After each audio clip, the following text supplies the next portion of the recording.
ಎಲ್ಲರಿಗೂ ನಮಸ್ಕಾರ. ದ್ವಿತೀಯ PUC ಇತಿಹಾಸ ಪಠ್ಯದ 7ನೇ ಅಧ್ಯಾಯದ 2ನೇ ಉಪಾಧ್ಯಾಯಕ್ಕೆ ನಿಮ್ಮೆಲ್ಲರಿಗೂ ಅತ್ಯಂತ ಆದರದ ಸ್ವಾಗತ. ಈ ದಿನ ನಾವು ಭಾರತದ ಪ್ರಥಮ ಸ್ವಾತಂತ್ರ್ಯ ಸಂಗ್ರಾಮ 1857ರಲ್ಲಿ ನಡೆದಂತಹ ಈ ಭಾರತದ ಪ್ರಥಮ ಸ್ವಾತಂತ್ರ್ಯ ಸಂಗ್ರಾಮವನ್ನು ಅಭ್ಯಾಸ ಮಾಡಲಿದ್ದೇವೆ.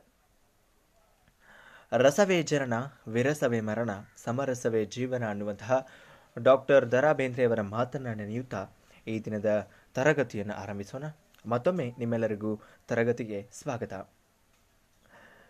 ನಾವು ಸಾಮಾನ್ಯವಾಗಿ ಇತಿಹಾಸವನ್ನು ಓದುವಾಗ ಪ್ರಪ್ರಥಮವಾಗಿ ಭಾರತದಲ್ಲಿ ಸ್ವಾತಂತ್ರ್ಯ ಚಳವಳಿ ನಡೆದದ್ದು 1857ರ ಒಳಗ ಅಂತ ಹೇಳಿ ನಾವು ಇತಿಹಾಸವನ್ನು ಓದುವಾಗ ಓದ್ತೀವಿ. ಆದರೆ ಭಾರತದೊಳಗೆ ಅದಕ್ಕಿಂತ ಪೂರ್ವದೊಳಗಿನ ಬಹಳಷ್ಟು ಮಂದಿ ಈ ಬ್ರಿಟಿಷರ ವಿರುದ್ಧ ತಮ್ಮ ಹೋರಾಟವನ್ನು ಪ್ರಾರಂಭ ಮಾಡಿದರು. ಇದಕ್ಕೊಂದು ನೈಜ ಉದಾಹರಣೆ ಅಂತಂದ್ರೆ 1824ರಿಂದ 1830ರವರೆಗೆ ನಡೆದಂತಹ ಈ ಕಿತ್ತೂರು ಚಳವಳಿ.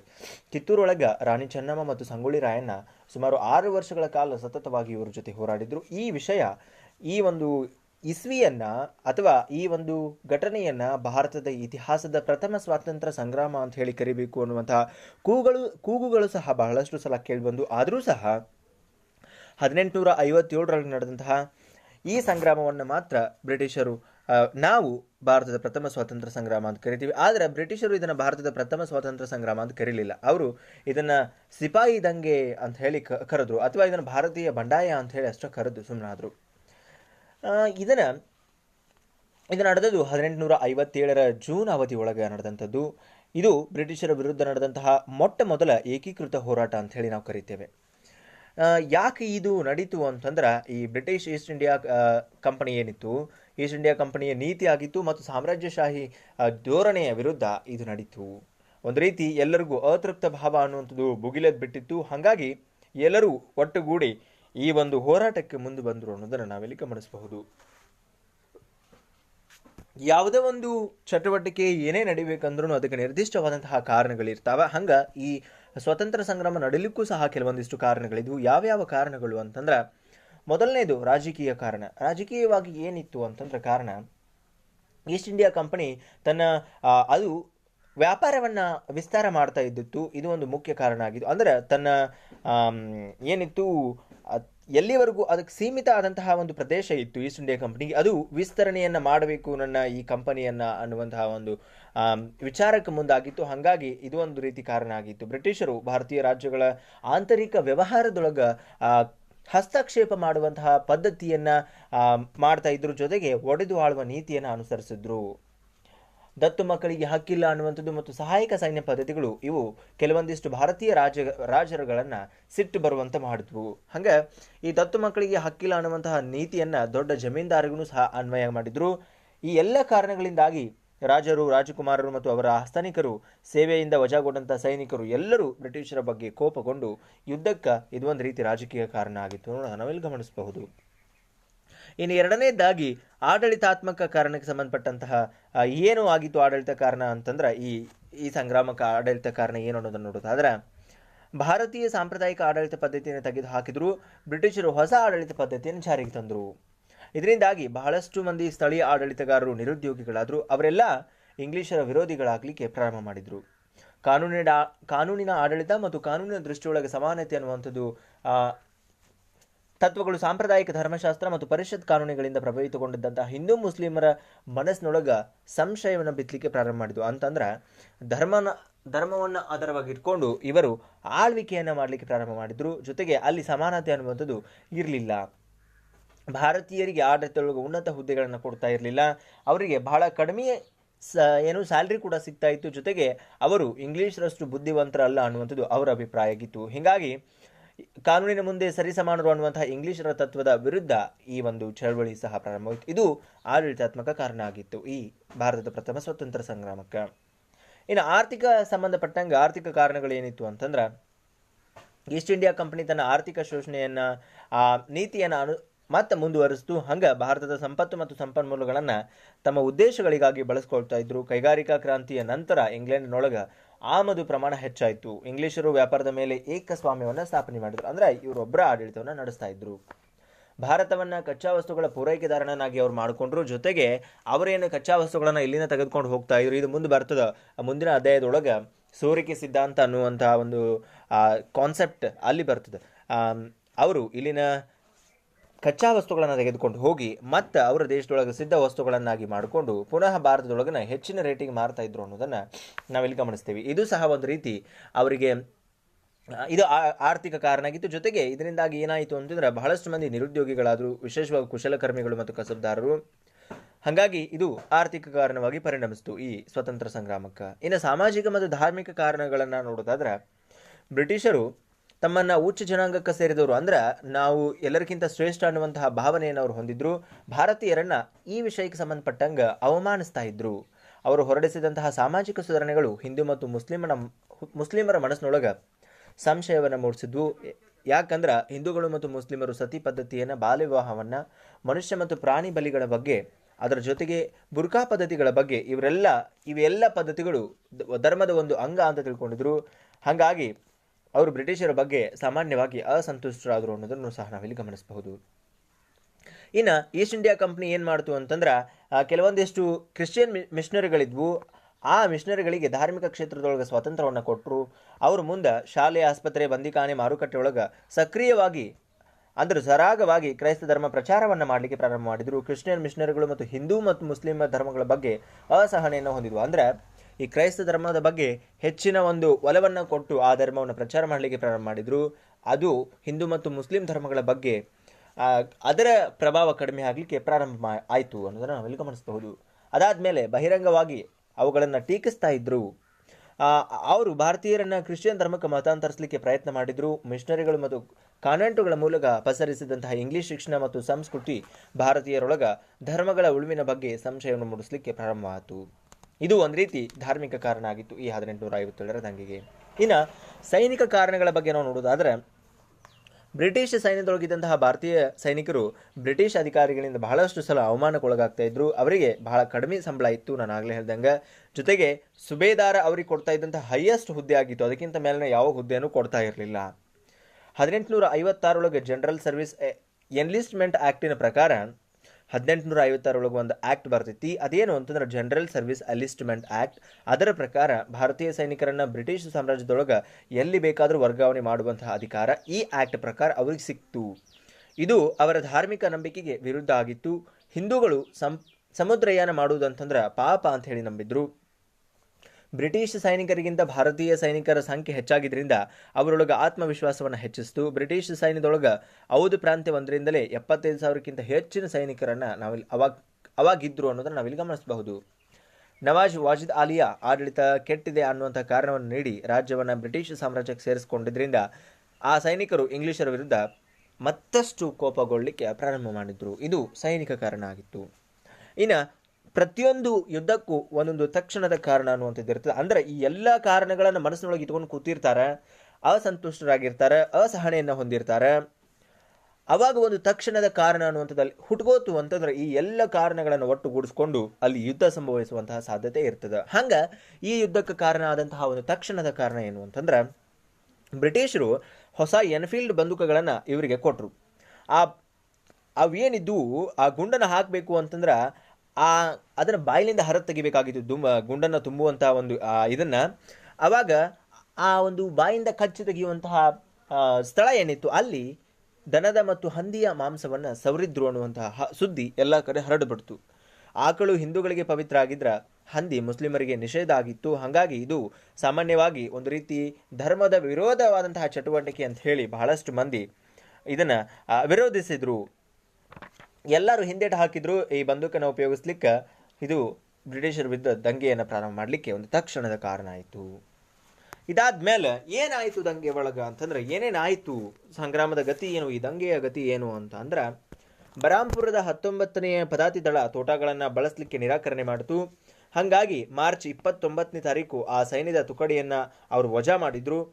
ಅದರಂತೆ ಬ್ಯಾರಕ್ಪುರದಲ್ಲಿರುವ 34ನೇ ಪದಾತಿ ದಳ ಸಹ ಈ ತೋಟಗಳನ್ನು ಬಳಸಲಿಕ್ಕೆ ನಿರಾಕರಣೆ ಮಾಡಿತು. ಅದನ್ನು ಉಪಯೋಗಿಸಲು ಒತ್ತಾಯ ಪಡಿಸಿದಂತಹ ಯಾರು ಮಂಗಲ್ ಪಾಂಡೆ ಅನ್ನುವಂತಹ ಒಬ್ಬ ಸೈನಿಕನಿಗೆ ಅವರು ಒತ್ತಾಯವನ್ನು ಮಾಡಿದಾಗ ಆ ಬಂದೂಕನ್ನು ಉಪಯೋಗಿಸಬೇಕು ಅಂತ ಹೇಳಿ ಅವ ಅದನ್ನು ವಿರೋಧಿಸ್ತಾನೆ. ಅವಾಗ ಬ್ರಿಟಿಷ್ ಸಾರ್ಜೆಂಟ್ನನ್ನ ಕೊಂದು ಹಾಕ್ತಾನೆ. ತದನಂತರ ಈ ಮಂಗಲ್ ಪಾಂಡೆಯನ್ನ ಬಂಧಿಸಿ ಗಲ್ಲಿಗೆ ಹಾಕ್ತಾರೆ. ಅದಾದ್ಮೇಲೆ 34ನೇ ಪದಾತಿ ದಳವನ್ನು ಸಹ ವಜಾ ಮಾಡ್ತಾರೆ. ಇದಿಷ್ಟು ಒಂದ್ ಕಡೆ ಆದ್ರೆ, ಇನ್ನೊಂದು ಕಡೆ ಮೀರತ್ನ 85 ಸೈನಿಕರು ಮೇ ತಿಂಗಳೊಳಗೆ ತೋಟಾಗಳನ್ನು ಬಳಸಲಿಕ್ಕೆ ನಿರಾಕರಣೆ ಮಾಡಿದ್ರು. ಅವರನ್ನ ವಿಚಾರಣೆಗೆ ಒಳಪಡಿಸಿದಾಗ ದೀರ್ಘಾವಧಿ ಸೆರೆಮನೆ ವಾಸವನ್ನ ಅವರಿಗೆ ಕೊಟ್ಟರು. ಸೈನಿಕರು ದಂಗೆ ಎದ್ದು ಜೈಲಿನ ಬಾಗಿಲುಗಳನ್ನು ಮುರಿದು ತಮ್ಮ ಸಹ ಸೈನಿಕರನ್ನು ಸಹ ಬಿಡುಗಡೆ ಮಾಡಿ ಅವರೆಲ್ಲರೂ ದೆಹಲಿ ಕಡೆ ಹೋಗ್ತಾರೆ. 2 ದಿನ ದೆಹಲಿ ಒಳಗ ಇದ್ದು 2ನೇ ಬಹದ್ದೂರ್ ಶಾನನ್ನ ಭಾರತದ ಸಾಮ್ರಾಟ ಅಂತ ಹೇಳಿ ಘೋಷಣೆಯನ್ನು ಮಾಡ್ತಾರು. ದೆಹಲಿಯ ಕೆಂಪು ಕೋಟೆ ಮೇಲೆ ಸ್ವತಂತ್ರ ಧ್ವಜವನ್ನು ಹಾರಿಸ್ತಾರು. ಬಹುಬೇಗ ಈ ದಂಗೆ ಲಕ್ನೋ, ಅಲಹಾಬಾದ್, ಕಾನ್ಪುರ, ಝಾನ್ಸಿ, ಬಿಹಾರ ಈ ಎಲ್ಲ ಪ್ರದೇಶಗಳಿಗೂ ಹರಡ್ತು. 1857ರೊಳಗ ಬೇಗಂ ಹಜರತ್ ಮಹಲ್, ಇವಳು ವಾಜಿದ್ ಅಲಿಯ ಆ ಪ್ರದೇಶದ ವಿಧವೆಯಾಗಿದ್ಲು. ಇವಳು ಲಕ್ನೋದೊಳಗೆ ದಂಗೆಯನ್ನು ಹೇಳ್ತಾಳೆ. ಆದರೆ ಬ್ರಿಟಿಷರು ಲಕ್ನೋದ ಮೇಲೆ ದಾಳಿಯನ್ನು ಮಾಡಿ ವಶಪಡಿಸ್ಕೊಂಡ್ರು ಆ ಲಕ್ನೋ ಅನ್ನೋದನ್ನು ನಾವಿಲ್ಲಿ ಗಮನಿಸಬಹುದು. ತದನಂತರ ಈ ಬೇಗಂ ಹಜರತ್ ಮಹಲ್ ನೇಪಾಳಕ್ಕೆ ಪಲಾಯನವನ್ನು ಮಾಡ್ತಾಳು. ಇನ್ನೊಂದು ಕಡೆ ನಾನಾ ಸಾಹೇಬ 1857 ಜೂನ್ 5ನೇ ತಾರೀಕಿನಂದು ಬ್ರಿಟಿಷರ ವಿರುದ್ಧ ಕಾನ್ಪುರದೊಳಗ ದಂಗೆ ಹೇಳ್ತಾನೆ. ತನ್ನನ್ನು ತಾನು ಪೇಶ್ವೆ ಅಂತ ಹೇಳಿ ಘೋಷಣೆ ಮಾಡ್ಕೊಂತಾನೆ. ತಕ್ಷಣ ಬ್ರಿಟಿಷರು ಒಂದು ದೊಡ್ಡ ಸೈನ್ಯವನ್ನ ತೆಗೆದುಕೊಂಡು ಕಾನ್ಪುರದಲ್ಲಿದ್ದಂತಹ ನಾನಾ ಸಾಹೇಬನ ಮೇಲೆ ದಾಳಿಯನ್ನು ಮಾಡ್ತಾರು. ನಿಷ್ಠಾವಂತ ಸೇವಕ ಆಗಿದ್ದಂತಹ ಒಬ್ಬ ತಾತ್ಯಾ ಟೋಪಿ ಅವನನ್ನು ಕೂಡಿಕೊಳ್ತಾನೆ. ಆದರೆ ಬ್ರಿಟಿಷರು ಕಾನ್ಪುರವನ್ನು ವಶಪಡಿಸಿಕೊಳ್ಳುವಲ್ಲಿ ಯಶಸ್ವಿ ಆಗ್ತಾರೆ. ನಾನಾ ಸಾಹೇಬ ನೇಪಾಳಕ್ಕೆ ಓಡಿ ಹೋಗ್ತಾನೆ. ತಾತ್ಯಾ ಟೋಪಿ ಅವ ಅಲ್ಲಿಂದ ತಪ್ಪಿಸ್ಕೊಂಡ ಅನ್ನೋದನ್ನ ನಾವಿಲ್ಲಿ ಗಮನಿಸಬಹುದು. ಇನ್ನು ಮತ್ತೆ 1857ರೊಳಗ ಈಗಾಗಲೇ ಅವರೇನು ಭಾರತದ ಸಾಮ್ರಾಟ ಅಂತ ಹೇಳಿ ಘೋಷಣೆ ಮಾಡಿದ್ರು 2ನೇ ಬಹದ್ದೂರ್ ಶಾನ. 1857ರೊಳಗ ಈ ಬ್ರಿಟಿಷರು ಮತ್ತೆ ದೆಹಲಿಗೆ ಬರ್ತಾರ. ಅಲ್ಲಿ 2ನೇ ಬಹದ್ದೂರ್ ಶಾನನ್ನು ಬಂಧಿಸಿ ರಂಗೂನಿಗೆ ಗಡೀಪಾರು ಮಾಡಿ ದೆಹಲಿಯನ್ನು ಮತ್ತೆ ವಾಪಸ್ ಇವರು ಪಡ್ಕೊಂತಾರೆ ಅನ್ನೋದನ್ನು ನಾವಿಲ್ಲಿ ಗಮನಿಸಬಹುದು. ಬ್ರಿಟಿಷರು ಈ ಝಾನ್ಸಿಯ ರಾಣಿಯಾಗಿದ್ದಂತಹ ಲಕ್ಷ್ಮೀಬಾಯಿಗೆ ದತ್ತು ಪುತ್ರನನ್ನ ಮಾನ್ಯ ಮಾಡಿರುವುದಿಲ್ಲ. ಅದಕ್ಕಾಗಿ ಅವಳು ಸಹ ದಂಗೆಯನ್ನು ಹೇಳ್ತಾಳೆ ಇವರ ವಿರುದ್ಧ. ಅಂದ್ರೆ ಅವಳಿಗೆ ಗಂಡು ಮಕ್ಕಳು ಇಲ್ಲದೆ ಇರೋದ್ರಿಂದ ದತ್ತುಪುತ್ರನ ಪಡೆದುಕೊಳ್ಳಬೇಕು ಅನ್ನುವಂತಹ ಒಂದು ಅವಳ ಆಸೆಗೆ ಇವರ ಕಾನೂನು ಅಡ್ಡಿಯಾಗಿದ್ದರಿಂದ ಅವಳು ಸಹ ದಂಗೆಯನ್ನು ಹೇಳ್ತಾಳೆ. ಅವಳನ್ನ ದಂಗೆಗೆ ಪ್ರಚೋದನೆ ನೀಡುತ್ತಿರುವವಳು ಅಂತ ಹೇಳಿ ಪರಿಗಣಿಸಿ ಹೆದರಿಸ್ತಾರ. ಅದಾದ್ಮೇಲೆ ಝಾನ್ಸಿಯಿಂದ ಹೊರಗೋಡಿಸ್ತಾರ ಅವಳನ್ನ. ಈ ಸಂದರ್ಭದೊಳಗ ತಾತ್ಯಾ ಟೋಪಿ ಬಂದು ಲಕ್ಷ್ಮೀಬಾಯಿಯನ್ನ ಸೇರ್ಕೊಂತಾರೆ. ಅವನ ಸಹಾಯದಿಂದ ಗ್ವಾಲಿಯರನ್ನ ಲಕ್ಷ್ಮೀಬಾಯಿ ವಶಪಡಿಸ್ಕೊಂಡ್ಲು. ತದನಂತರ ಅವರು ಪುನಃ ವಶಪಡಿಸಿಕೊಳ್ಳಲಿಕ್ಕೆ ಬ್ರಿಟಿಷರು ಬಂದಾಗ ಇವರಿಬ್ಬರ ನಡುವೆ ಒಂದು ಭೀಕರ ಕಾಳಗ ನಡೀತು. ಲಕ್ಷ್ಮೀಬಾಯಿ ವೀರಾವೇಶದಿಂದ ಹೋರಾಡ್ತಾನೆ ಮರಣವನ್ನ ಹೊಂದಿದ್ಲು 1858 ಜೂನ್ 17 ಅನ್ನೋದನ್ನ ನಾವಿಲ್ಲಿ ಗಮನಿಸಬಹುದು. ಬಹುತೇಕ 1858 ಜುಲೈ ಹೊತ್ತಿಗೆ ಈ ಎಲ್ಲ ದಂಗೆಗಳು ಯಶಸ್ವಿಯಾದವು. ಇವ್ರನ್ನ ಎಲ್ಲ ಹತ್ತಿಕ್ಕುವಲ್ಲಿ ಈ ಬ್ರಿಟಿಷರು ಯಶಸ್ವಿಯಾದವು ಅನ್ನೋದನ್ನ ನಾವಿಲ್ಲಿ ಗಮನಿಸಬಹುದು. ಹಾಗಾದ್ರೆ ಈ ದಂಗೆ ಯಾಕೆ ವಿಫಲ ಆಯ್ತು? ಅಷ್ಟೆಲ್ಲ ಮಂದಿ ಸೇರಿದ್ರು ಸಹ, ಅಷ್ಟೆಲ್ಲ ಒಗ್ಗಟ್ಟು ಅನ್ನುವಂಥದ್ದು ಕಂಡು ಬಂದರೂ ಸಹ, ಅಲ್ಲಲ್ಲಿ ಆ ಹೋರಾಟಗಳು ನಡೆದರೂ ಸಹ ಯಾಕೆ ವಿಫಲ ಆಯ್ತು ಇದು ಅನ್ನೋದಕ್ಕೆ ಕೆಲವೊಂದಿಷ್ಟು ಕಾರಣಗಳನ್ನು ನಾವು ಕಾಣ್ತೀವಿ. ಅವುಗಳು ಅಂತಂದ್ರೆ, ಮೊದಲನೇದು ಬೆಂಬಲದ ಕೊರತೆ. ಇವರಿಗೆ ಬೆಂಬಲ ಇರಲಿಲ್ಲ. ಕೇವಲ ಇದು ಮಧ್ಯ ಭಾರತಕ್ಕೆ ಮಾತ್ರ ಸೀಮಿತ ಆಗಿತ್ತು. ರಜಪೂತರಾಗಿರ್ಬೋದು, ಸಿಖ್ಖರು, ಬಂಗಾಲಿಗಳು, ಹೈದರಾಬಾದ್ ನಿಜಾಮ, ಪಟಿಯಾಲದ ನವಾಬ ಇವರೆಲ್ಲರೂ ಬ್ರಿಟಿಷರನ್ನ ಬೆಂಬಲಿಸಿದ್ರು.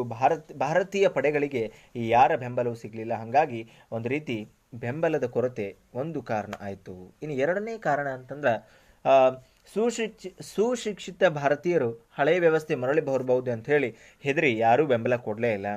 ಇದೊಂದು ರೀತಿ ಬ್ರಿಟಿಷರಿಗೂ ಸಹ ಅನುಕೂಲ ಆಯಿತು ಅನ್ನೋದನ್ನ ನಾವಿಲ್ಲಿ ಗಮನಿಸ್ಬೋದು. ಇನ್ನು ಮೂರನೇದು ಅಂತಂದ್ರೆ, ಈ ದಂಗೆಕೋರರಿಗೆ ಸರಿಯಾದ ಶಸ್ತ್ರಾಸ್ತ್ರಗಳಿರಲಿಲ್ಲ, ನಾಯಕತ್ವದ ಕೊರತೆ ಇತ್ತು, ಜೊತೆಗೆ ಸೂಕ್ತವಾದಂತಹ ಯೋಜನೆ ಇವರೊಳಗಿರಲಿಲ್ಲ. ಕೊನೆಗೆ ಏನಾಯಿತು ಅಂತಂದ್ರೆ, ಜಮೀನ್ದಾರರನ್ನ ಮತ್ತು ವ್ಯಾಪಾರಸ್ಥರನ್ನ ಲೂಟಿ ಮಾಡಲಿಕ್ಕೆ ಪ್ರಾರಂಭ ಮಾಡಿದರು. ಇದು ಒಂದು ರೀತಿ ಈ ದಂಗೆ ವಿಫಲವಾಗಲಿಕ್ಕೆ ಕಾರಣ ಆಗಿತ್ತು. ಮತ್ತೊಂದು ಕಾರಣ ಅಂತಂದ್ರೆ, ಇದು ನಿರೀಕ್ಷಿತ ಯೋಜನೆಯನ್ನು ಹೊಂದಿರಲಿಲ್ಲ. ಅಂದ್ರೆ ಕ್ರಮಬದ್ಧವಾದ ಯೋಜನಾ ಸಹಿತವಾಗಿರಲಿಲ್ಲ, ಯೋಜನಾ ರಹಿತವಾಗಿತ್ತು. ಅಂದ್ರೆ 1857 ಮೇ 31 ಪ್ರಾರಂಭ ಮಾಡಬೇಕು ಅಂತ ಅನ್ಕೊಂಡಿದ್ರು. ಆದ್ರೆ ಸೈನಿಕರು ಅವಸರದೊಳಗಿದ್ರು. ಹಾಗಾಗಿ ಅದಕ್ಕಿಂತ ಮೊದಲನೇ ಈ ಯುದ್ಧವನ್ನ ಅಥವಾ ಈ ಹೋರಾಟವನ್ನ ಪ್ರಾರಂಭ ಮಾಡಿಬಿಟ್ಟಿದ್ರು. ಮತ್ತೊಂದು ಅಂತಂದ್ರೆ ಕಾರಣ, ಈ ದಂಗೆಕೋರೊಳಗ ಸಮಾನವಾದಂತಹ ಉದ್ದೇಶ ಇರಲಿಲ್ಲ. ಬ್ರಿಟಿಷರು ಯಾಕೆ ಗೆದ್ರು ಅಂತಂದ್ರೆ, ಅವರೊಳಗೆ ಸುಸಜ್ಜಿತ ಸೈನ್ಯ ಇತ್ತು, ಸಮರ್ಥ ದಂಡನಾಯಕರಿದ್ರು, ಶಸ್ತ್ರಾಸ್ತ್ರಗಳು ಸರಬರಾಜು ಚಲೋ ಇತ್ತು, ಜೊತೆಗೆ ಅವರಿಗೆ ಆರ್ಥಿಕ ಸಂಪನ್ಮೂಲಗಳಿತ್ತು ಮತ್ತು ಕೆಲವೊಂದಿಷ್ಟು ಉತ್ತಮವಾದಂತಹ ಈ ಟೆಲಿಗ್ರಾಫ್ ಮತ್ತು ರೈಲುಗಳ ಸೇವೆ ಅವರಿಗೆ ಇದ್ದಿದ್ದರಿಂದ ಅವರು ಸುಲಭವಾಗಿ ಭಾರತೀಯರನ್ನ, ಯಾರು ದಂಗೆ ಎದ್ದಿದ್ರು ಅವರನ್ನು ಹತ್ತಿಕ್ಕುವಲ್ಲಿ ಯಶಸ್ವಿಯಾದರು ಅನ್ನೋದನ್ನು ನಾವಿಲ್ಲಿ ಗಮನಿಸಬಹುದು. ಈ ದಂಗೆಯ ನಂತರ ಕೆಲವೊಂದಿಷ್ಟು ಪರಿಣಾಮಗಳಾಗ್ತಾವ. ಯಾವ್ಯಾವುದು ಆ ಪರಿಣಾಮಗಳು ಅಂತಂದ್ರೆ, ಮೊದಲನೇದು ಇಂಗ್ಲಿಷರಿಗೆ ಭಾರತೀಯರ ರಾಷ್ಟ್ರಾಭಿಮಾನವನ್ನು ಇದು ತೋರಿಸ್ಕೊಡ್ತು ಬ್ರಿಟಿಷರಿಗೆ. ಅಂದ್ರೆ ಬ್ರಿಟಿಷರು ಏನು ಅನ್ಕೊಂಡ್ರು ಅಂತಂದ್ರೆ, ಇವತ್ತಲ್ಲ ನಾಳೆ ಭಾರತೀಯರು ನಮ್ಮ ವಿರುದ್ಧ ಮತ್ತೆ ಹೋರಾಟವನ್ನು ಪ್ರಾರಂಭ ಮಾಡಬಹುದು ಅನ್ನುವಂಥದ್ದು ಒಂದು ಸಂದೇಶವನ್ನು ಭಾರತೀಯರು ಅವರಿಗೆ ರವಾನಿಸಿದ್ರು. ಎರಡನೇದು ಅಂತಂದ್ರೆ, ಹಿಂದೂಗಳು ಮತ್ತು ಮುಸ್ಲಿಮರು ಒಟ್ಟಾಗಿ ಬ್ರಿಟಿಷರ ವಿರುದ್ಧ ಹೋರಾಟ ಮಾಡಿದ್ರು. ಇದು ಅವರೊಳಗೆ ಏಕತೆಯನ್ನು ಮೂಡಿಸ್ತು. ಮತ್ತೊಂದು ಪರಿಣಾಮ ಅಂತಂದ್ರೆ, ಈಸ್ಟ್ ಇಂಡಿಯಾ ಕಂಪನಿ ಆಳ್ವಿಕೆಯನ್ನು ರದ್ದುಗೊಳಿಸಿದ್ರು. ಇಂಗ್ಲೆಂಡ್ ರಾಣಿ ಭಾರತದ ಆಡಳಿತವನ್ನು ವಹಿಸಿಕೊಂಡ್ಳು. 1858 ಇಂಗ್ಲೆಂಡ್ ರಾಣಿ ಒಂದು ಘೋಷಣೆಯನ್ನು ಹೊರಡಿಸ್ತಾಳ. ಆ ಘೋಷಣೆ ಅನ್ವಯ ಕೆಲವೊಂದು ಆಶ್ವಾಸನೆಗಳನ್ನು ನಮ್ಮ ಭಾರತೀಯರಿಗೆ ಕೊಡ್ತಾರೆ. ಯಾವ್ಯಾವುದು ಆ ಆಶ್ವಾಸನೆಗಳು ಅಂತಂದ್ರೆ, ಒಂದೇದು, ಬ್ರಿಟಿಷ್ ಸರ್ಕಾರ ಇನ್ನು ಮುಂದೆ ಯಾವ ರಾಜ್ಯನೂ ವಿಲೀನಗೊಳಿಸ್ಕೊಳ್ಳುವುದಿಲ್ಲ ಅನ್ನುವಂಥದ್ದು ಒಂದೇದು. ಎರಡನೇದು, ದತ್ತು ಪುತ್ರರನ್ನು ಪಡೆಯುವ ಭಾರತೀಯ ಅರಸರ ಹಕ್ಕನ್ನು ಮಾನ್ಯ ಮಾಡ್ತೀವಿ ಅನ್ನುವಂಥದ್ದು. ಮೂರನೇದು, ಬ್ರಿಟಿಷ್ ಸರ್ಕಾರ ಭಾರತೀಯರ ಧಾರ್ಮಿಕ ನಂಬಿಕೆಗಳೊಳಗೆ ಹಸ್ತಕ್ಷೇಪ ಮಾಡುವುದಿಲ್ಲ ಅನ್ನುವಂಥದ್ದು. ಭಾರತೀಯರಿಗೆ ಆಡಳಿತದೊಳಗೆ ಹೆಚ್ಚಿನ ಅವಕಾಶಗಳನ್ನು ಕೊಡ್ತೀವಿ ಅನ್ನುವಂತಹ ಈ 4 ಆಶ್ವಾಸನೆಗಳನ್ನು ಬ್ರಿಟಿಷ್ ರಾಣಿ 1858 ಘೋಷಣೆಯನ್ನು ಹೊರಡಿಸ್ತಾಳೆ. ಇದರ ಜೊತೆಗೆ ಮತ್ತೊಂದು ಪರಿಣಾಮ ಅಂತಂದ್ರೆ, ಮೊಘಲರ ಆಳ್ವಿಕೆ ಅನ್ನುವಂಥದ್ದು ಇಲ್ಲಿಗೆ ಕೊನೆಗೊಳ್ತದೆ. ಇವೆಷ್ಟು ಈ ಸಂಗ್ರಾಮದಿಂದ, 1857 ಸಂಗ್ರಾಮದಿಂದ ಉಂಟಾದಂತಹ ಪರಿಣಾಮಗಳು. 1857 ಕ್ರಾಂತಿಯನ್ನು ಸಿಪಾಯಿ ದಂಗೆಯಾಗಿ ಪ್ರಾರಂಭಗೊಂಡು ಇದ ನಂತರ ರಾಜರ ಹೋರಾಟ ಆಗಿ ಪರಿವರ್ತನೆ ಹೊಂದದ. ಬ್ರಿಟಿಷರಿಗೆ ಒಂದು ರೀತಿ ಭಾರತೀಯರು ಇಂದೆಲ್ಲ ನಾಳೆ ನಮ್ಮನ್ನು ಈ ದೇಶದಿಂದ ಹೊರಗೆ ಹಾಕಲಿಕ್ಕೆ ಮುಂದೆ ಬರ್ತಾರೋ ಅನ್ನುವಂತಹ ಒಂದು ಖಡಕ್ ಎಚ್ಚರಿಕೆಯನ್ನು ಈ 1857 ದಂಗೆ ಕೊಡ್ತು. ಇದೇ ಮುಂದೆ ಅನೇಕ ಹೋರಾಟಗಳಿಗೆ ಒಂದು ರೀತಿ ಪ್ರೇರಣಾದಾಯಕ ಆಯಿತು ಅನ್ನೋದನ್ನು ಸಹ ನಾವಿಲ್ಲಿ ಗಮನಿಸಬಹುದು. ಇದಿಷ್ಟು ಈ ಅಧ್ಯಾಯದಲ್ಲಿರುವಂತಹ ಮಾಹಿತಿ. ಇನ್ನು ಮುಂದಿನ ಅಧ್ಯಾಯ ಆರ್ಥಿಕತೆ ಮತ್ತು ಬ್ರಿಟಿಷ್ ಆಡಳಿತದ ಶಿಕ್ಷಣದ ಮೇಲೆ ಆರ್ಥಿಕತೆ ಮತ್ತು ಶಿಕ್ಷಣದ ಮೇಲೆ ಬ್ರಿಟಿಷ್ ಆಡಳಿತದ ಪ್ರಭಾವ ಅನ್ನುವಂಥದ್ದು. ಇಲ್ಲಿ ಸೋರಿಕೆ ಸಿದ್ಧಾಂತದ ಬಗ್ಗೆ ನಾವು ನೋಡ್ತೀವಿ. ಮೆಕಾಲೆ ವರದಿ, ವುಡ್ನ ವರದಿ ಎನ್ನುವಂತಹ ಈ ವಿಚಾರಗಳ ಬಗ್ಗೆ ನಾವು ಮುಂದಿನ ಅಧ್ಯಾಯದಲ್ಲಿ ತಿಳಿಲಿಕ್ಕಿದ್ದೇವೆ. ಮತ್ತೆ ಮುಂದಿನ ಅಧ್ಯಾಯದಲ್ಲಿ ಭೇಟಿಯಾಗೋಣ. ಧನ್ಯವಾದಗಳು.